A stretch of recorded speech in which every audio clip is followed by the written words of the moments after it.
ট্রেনের বাথরুম থেকে ঘুরে এসে কূপের দরজা লক করে দিলাম। নিচের বার্থে অকাতরে ঘুমোচ্ছে নবেন্দু, ওপরের বার্থে আমি শোবার কথা ভাবতেই রাজ্যের ক্লান্তি ভেঙে পড়লো সারা শরীরে। কাল সারা রাত দু চোখের পাতা এক করতে পারিনি। ডাক্তার বলেছিল জেগে থাকবে, সেবা শুশ্রূষা করা দরকার, কিন্তু ওকে সেবা শুশ্রূষা না বলে পাহারাদারি বলা উচিত। বিকারের ঘরে নবেন্দু ৩-৪ বার দরজা খুলে বেরিয়ে যেতে চেয়েছিল, কোনো রকমে আটকেছিলাম। শেষকালে ভেতর থেকে তালা দিতে হয়েছিল। ঘুমের মধ্যে বিড়বিড় করে নবেন্দু কথা বলছিল অনর্গল। কি বলছিল বুঝতে পারিনি, তবে এটা বুঝতে পেরেছিলাম যে স্বপ্নে ওর খুব ঘনিষ্ঠ কারোর সঙ্গে কথা বলছে। আজ সারাদিনটাও ভালোই ছিল, তবে আচ্ছন্ন ভাবটা এখনো পুরোপুরি কাটেনি। ডাক্তার বলেছে আর কোনো ভয়ের কারণ নেই, কিন্তু ভয়ের কারণটা কেন দেখা দিয়েছিল। ডাক্তার শুধু এইটুকু বলেছে যে কোনো একটা ব্যাপারে ও খুব শকড হয়েছে, কিন্তু কি সেটা। এখন যা ভাবছি কালকেও ঠিক তাই ভেবেছি, একবার নয় অসংখ্যবার, তবে ভেবে কোনো কুল কিনারা পাইনি। অবশ্য দুশ্চিন্তার ভার কমেছে অনেকখানি। নবেন্দু এখন আগের চাইতে ভালোই আছে, আর এই রাতটা কাটলেই আমি দায় মুক্ত হব। সকালবেলায় হাওড়া স্টেশনে পৌঁছবে ট্রেনটা, তারপর ট্যাক্সি, ৮ ঘন্টার মধ্যে আমি ওর বাড়ি পৌঁছে যাব। ঘড়িতে 11:10। ট্রেনের মধ্যে 11:10 কম না বেশি রাত্রি বুঝতে পারছিলাম না। চলন্ত ট্রেনে রাত বোধ হয় আলাদা কোনো নিয়ে বাড়ি। হুড়মুড় করে ট্রেন ছুটছে। জানলার বাইরে চাঁদনি রাতের মাঠ, গাছ আর জঙ্গল। ট্রেনের ঝাঁকুনিতে দুলতে দুলতে ঘুমোচ্ছে নবেন্দু। ওর স্বাভাবিক ঘুমন্ত মুখটা একবার দেখে নিয়ে আমি আপার বাড়িতে উঠে পড়ি। বড় আলোটা নিভিয়ে ছোট আলোটা জ্বালালাম, তারপর শুয়ে পড়লাম টান টান হয়ে। একটানা বসে বসে কোমর পিঠে বেশ ব্যথা হয়ে গেছে, মাথাটা ভার ভার, সারা শরীর ঢেলে বিরাট বিরাট দুটো হাই উঠে। অঘরে ঘুমিয়ে পড়ার সমস্ত চিহ্ন আবার শুরু হলো। ঘুম আসছে না কিছুতেই। যা যা ভাববো না বলে একটু আগেই প্রতিজ্ঞা করেছি, ঠিক সেই চিন্তাগুলো মাথার মধ্যে ছড়িয়ে পড়ছে ক্রমাগত। চিন্তা তাড়াবার জন্য আমি পাশ ফিরে শুলাম। ঠিক কতক্ষণ ঘুমিয়েছি জানি না, কিন্তু খটখট শব্দ শুনে ঘুম ভেঙে গেল এক সময়। আচমকা ঘুম ভাঙার জন্য কিছুই বুঝতে পারলাম না প্রথম। এমনকি আমি যে বাড়িতে নয় ট্রেনে ঘুমোচ্ছি এটা বুঝতেই সময় লেগে গেল বেশ কয়েক মুহূর্ত। তারপরে একসঙ্গে মনে পড়ে গেল সব কথা। আমি লাফ দিয়ে উঠে বসলাম। মৃত নীলচে আলোয় দেখলাম নবেন্দু হাতড়ে কূপের দরজা খোলার চেষ্টা করছে। শব্দ হচ্ছে খটখট করে। হাত বাড়িয়ে বড় আলোটা জ্বেলে দিই। আলো জ্বালতেই নবেন্দু ঘুরে তাকালো, কিন্তু দৃষ্টি স্বাভাবিক নয়, কেমন যেন অঘোর লাগাল। আগের রাতেও ও ঠিক এইরকম চাউনি দেখেছিল। আমি চেঁচিয়ে উঠলাম, নবেন্দু, নবেন্দু। নবেন্দু চাইলো আমার দিকে, কিন্তু আমাকে চিনতে পেরেছে বলে মনে করল। কিরে, বাইরে যাবি, বাথরুমে? নবেন্দু আমার কথা কোনো উত্তর না দিয়ে দরজা খোলার চেষ্টা করতে লাগলো। আগের চেষ্টার মধ্যে কোনো স্বাভাবিকতা ছিল। দরজার উপরে লকটা ও এলো পাথারি টানাটানি করছে। কাছে গিয়ে ওর কাঁধের উপর হাত রেখে বললাম, কিরে? বলার সঙ্গে সঙ্গে ও চমকে আমার দিকে ঘুরে তাকাল। দৃষ্টি আগের মতোই আছো। মাঝরাতে আচমকা ঘুম ভাঙার একটু পরে চোখের সামনে এরকম ঘোলাটে দৃষ্টি দেখে আমি কেমন যেন ঘাবড়ে গেলাম। আর সেই জন্যই বোধ হয় ওর দুটো কাঁধ খামচে ধরে প্রচন্ড জোরে ঝাঁকাতে ঝাঁকাতে বললাম, কিরে নবেন্দু, নবেন্দু, আরে কি হলো তোর? ঝাঁকুনি খেতে খেতে নবেন্দুর ঘোলাটে মনির উপর চোখের পাতা নেবে, তারপর ওর মাথাটা এলিয়ে পড়লো আস্তে আস্তে। আমি ওকে ধরে ধরে বেঞ্চের উপর হেলান দিয়ে বসালাম। ওর মাথাটা কাঁধের উপর ঝুঁকে আছে, ওর হাত আমার হাতের মধ্যে। কি করবো এবার? ট্রেন আগের মতোই প্রচন্ড গতিতে ছুটে চলেছে। জানলার বাইরে আগের মতোই দৃশ্য, তবে চাঁদের আলোর রং পাল্টে গেছে। ঘড়িটা খুলে রেখেছি আপার বাজে। গত রাত কে জানে, জানলা দিয়ে হু হু করে হাওয়া আসছে। মাথার উপর ফুল স্পিডে পাখা খোলা, কিন্তু ঘামে সারা শরীর ভিজে গিয়েছে। নবেন্দুর হাতও ভেজা ভেজে। ও বোধহয় আমার চাইতেও বেশি ঘেমেছে। কয়েক মুহূর্ত চুপচাপ বসে থাকার পর বললাম, নবেন্দু, এই নবেন্দু, জল খাবি? জল? একই কথা আবার বলল, তবে এবার বেশ জোরে, আর হাতটা ঝাঁকাতে ঝাঁকাতে। নবেন্দু, নবেন্দু, জল খাবি? জল? নবেন্দু যেন বহু দূর থেকে উত্তর দিল, আমি ওয়াটার বটল থেকে এক গ্লাস জল ভরে ওর হাতে দিলাম। নবেন্দু চো চো করে পুরো গ্লাসের জলটা খেয়ে নিল। ওকে জল খেতে দেখে আমি বেশ আশ্বস্ত হয়ে জিজ্ঞেস করলাম, কফি খাবি? নবেন্দু এবার স্পষ্ট গলায় উত্তর দিল, ফ্লাস্ক থেকে 2 কাপ কফি ঢাললাম। 1 কাপ ওকে দিয়ে আর 1 কাপ নিজে নিলাম। শান্ত গম্ভীর মুখে কাপে কয়েকটা চুমুক দেওয়ার পর নবেন্দু খুঁটিয়ে খুঁটিয়ে দেখতে লাগলো আমার। তারপরও কেমন যেন চমকে গিয়ে জিজ্ঞেস করলো, আরে তুই তুই কবে এলি? ও দৃষ্টি দেখে আমার বেশ অস্বস্তি হতে শুরু করেছিল, কিন্তু প্রশ্ন শুনে হেসে ফেলে বললাম, এই কি বলে 7 কাণ্ড রামায়ণ পড়ে? আরে বাবা, 2 দিন ধরে তোর সেবা শুশ্রূষা করলাম, তুই আমার সঙ্গে বেশ কয়েকটা কথাও বলেছিস, আর এখন কিনা জিজ্ঞেস করছিস তুই কবে এলি? কথাগুলো শুনে নবেন্দুর কপালে ভাঁজ পড়লো অনেকগুলো। ওর চোখ মুখ দেখে বুঝতে পারলাম ও পেছনের কথা ভাবছে। আমি ওকে খেই ধরিয়ে দেওয়ার জন্য বললাম, আরে আমার বাড়িতে তোর অফিসের সেনগুপ্ত আছে না, সেনগুপ্ত টেলিগ্রাম পাঠিয়েছিল তুই নাকি ভীষণ অসুস্থ, শিগগির চলে আসুন। তা আমি এসে দেখলাম তুই জ্বরে পড়েছিস, একটু সুস্থ হতেই ডাক্তারের পরামর্শে তোকে বাড়ি নিয়ে যাচ্ছি।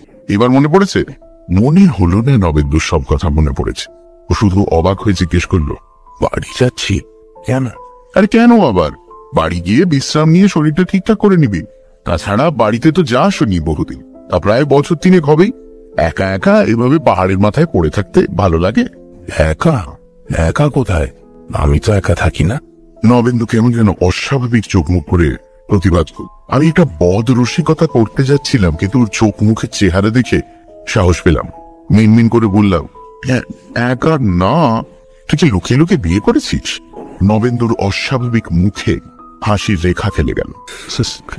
না, বিয়ে করিনি, তবে ও সবসময় আমার সঙ্গে থাকে, সব সময়। এই তো আগেই ও আমাকে ঘরের বাইরে নিয়ে যেতে চাইছিল। বন্ধ জায়গায় না ওর থাকতে ভালো লাগে না। আমি অবাক হয়ে নবেন্দুর দিকে তাকালাম। ওর প্রত্যেকটা কথাই আমার কাছে কেমন যেন দৌড়ে ঠেকল। কয়েক মুহূর্ত চুপ করে থাকার পর নবেন্দু বলল, এই একটা সিগারেট হবে? আমি প্যাকেটটা এগিয়ে দিলাম। ও একটা সিগারেট ধরালো, আমিও ধরালাম। না ফুঁক দিয়ে ধোঁয়া ছাড়তে ছাড়তে নবেন্দু বলল, আলোটা নিভিয়ে দিবি, চোখে লাগছে। বড় আলোটা নিভিয়ে দিলাম। নীল আলো জ্বলছে, কিন্তু ওটা থাকা না থাকা সমান। কাঁচের ঘেরাটপটা শুধু নীল হয়ে আছে। জানলা দিয়ে চাঁদের আলো খাপছাড়া ভাবে এসে পড়েছে বেঞ্চ আর মেঝেরও।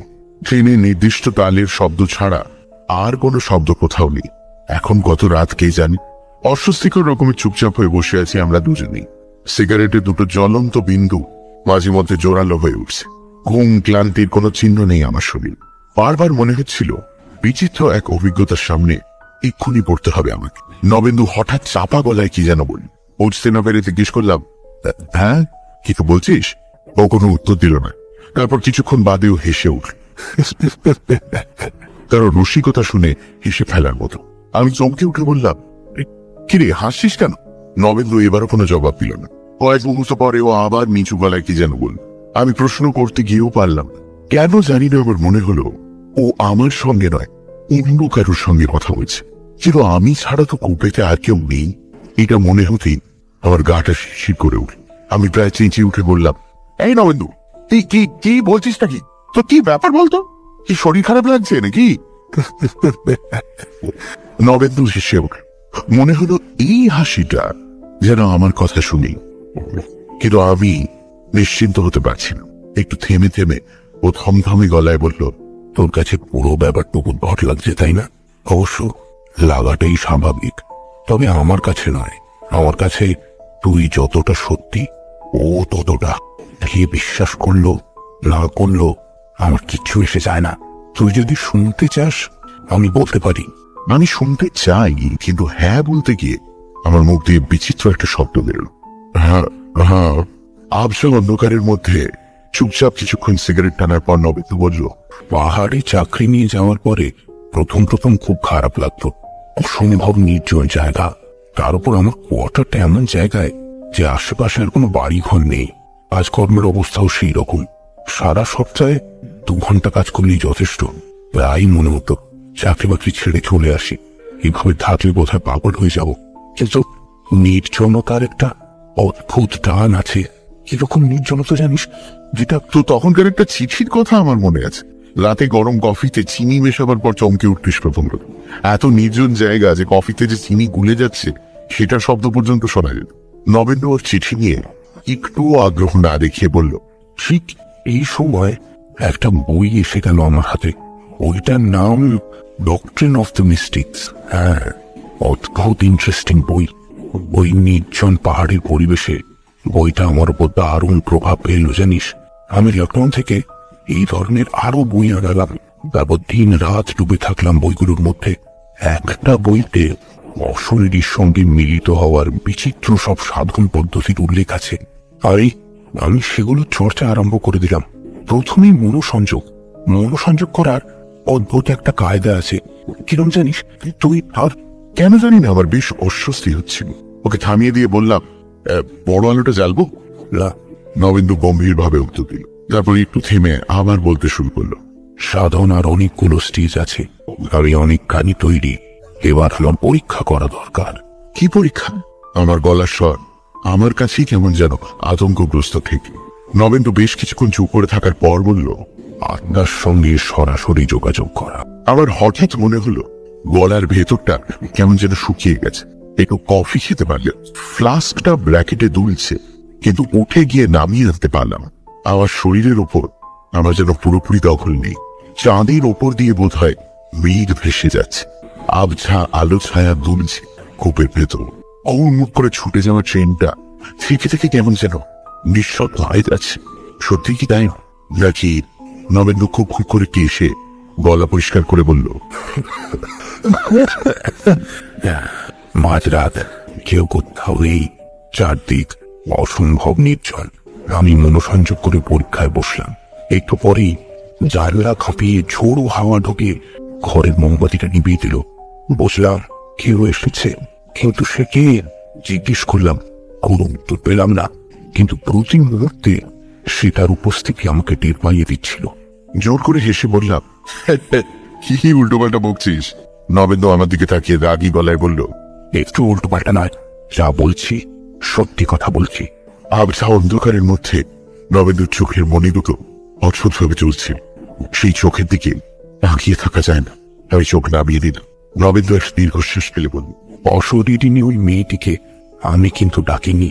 ও নিজে থেকে এসেছিল আমার ক্ষতি করতে, কিন্তু করেনি। পরদিন এলো, তার পরের দিনও এলো। তারপর থেকে ওর সঙ্গে আমার ঘনিষ্ঠ সম্পর্ক। ও আমাকে ছেড়ে আর কোথাও যায় না, সব সময় থাকে আমার সঙ্গে, এখনো আছে। নবেন্দু! আমি কেমন যেন ভয় পাওয়া গলায় চিৎকার করে উঠলাম। অস্বাভাবিক ভঙ্গিতে মৃদু হেসে বলল, এই তো খাওয়ার পাশেই বসে আছে। আলাপ কর, ভালো লাগবে। ভালো লাগবে। নবেন্দু বেঞ্চের এক ধারে বসে আছে। ওর আর আমার মধ্যে এক হাত উল্টো জায়গা। আমি ভয়ার্ত চোখে তাকিয়ে দেখলাম, কেউ নেই সেখানে। শূন্য জায়গায় আবছা অন্ধকার। কেউ নেই জেনেও আমি কেমন যেন নিশ্চিত হতে পারছি না। খুঁটিয়ে খুঁটিয়ে দেখতে লাগলাম ওই শূন্য স্থানটা। এমন সময় জানলা দিয়ে এক দাল অন্ধকার লাফিয়ে ঢুকলো ঘরের মধ্যে। আটকে উঠলাম। অন্ধকারটা কূপের মধ্যে ঘুরতে ঘুরতে আমার আর নবেন্দুর ভেতরের ফাঁকা জায়গায় জমাট হয়ে গেল। আমি প্রাণপণে ভাববার চেষ্টা করলাম চাঁদের ওপর দিয়ে নির্ঘাত কালো মেঘের টুকরো ভেসে যাচ্ছে। কিছু হবেন কেউ মেঘসু গলায় গান সঙ্গী গল্প করছেন।